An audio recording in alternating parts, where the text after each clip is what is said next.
Konservatoriai žinutėmis kvituose patenkinti neliko. Priminsiu, kad už įstatymą, kurį pateikė aplinkos ministerija, balsavo visas Seimas, tai nežinau, kodėl čia nuopelnus turėtų prisimti viena partija. Motyvai už Simonas Gentvilas.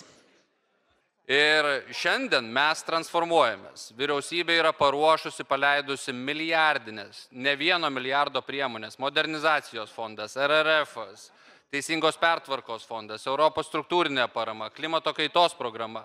Programos yra milijonais prieinamos šiandien Lietuvos gyventojams. Yra milijonais prieinamos šiandien Lietuvos gyventojams. Milijonais prieinamos šiandien Lietuvos gyventojams. Pasikeisti saulės jėgainės, įsistatyti šilumos siurblius, pasikeisti į biokuro katilus, parama prieinama ir viešajam, privačiam sektoriui. Tai Lietuva yra pasiruošusi transformacijai. Aidas Gedvilas, motyvai prieš. Gerbėmieji, šiandieną mes priiminėjame įstatymo projektą, kuriuo siūloma didinti akcizų tarifus.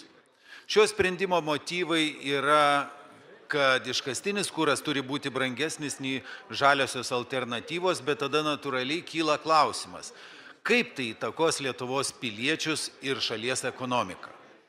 Jau dabar mes esame savotiški lyderiai tarp kaimininių šalių, kainų politikoje ir jau seniai lietuviai važiuoja svetur pirkti maisto produktų, statybinių medžiagų, buitinių prekių ir tų pačių degalų. Retorinis klausimas. Gerbiamieji kolegos, kaip jūs galvojate, ant kiek procentais padidės svetur apsipirkinėjančių Lietuvos piliečių skaičius?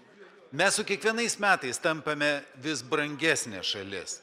Ir šiandieną mes priiminėjame įstatymo projektą, kuriuo siūloma didinti akcizų tarifus, kurie be abejonės tiesiogiai įtakos tiek prekių, tiek paslaugų kainas.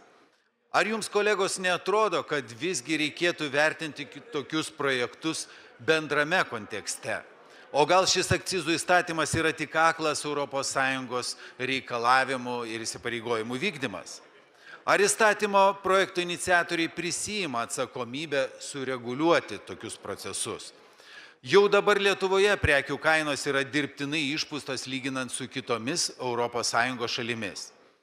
Ant kiek situacija iškrypo, kad maisto produktai tapo brangesni nei Skandinavijos šalyse. Priminsiu, kad transporto sektorius jau dabar palaipsniui sėkmingai perkelinėja savo veiklą į Lenkiją, kuro akcizų didinimas tik paspartins visus šiuos procesus.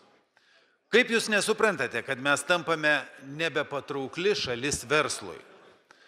Jau nekalbu apie vis dar nepajėgę. Tad siūlau šito įstatymo projekto nepalaikyti. Ačiū.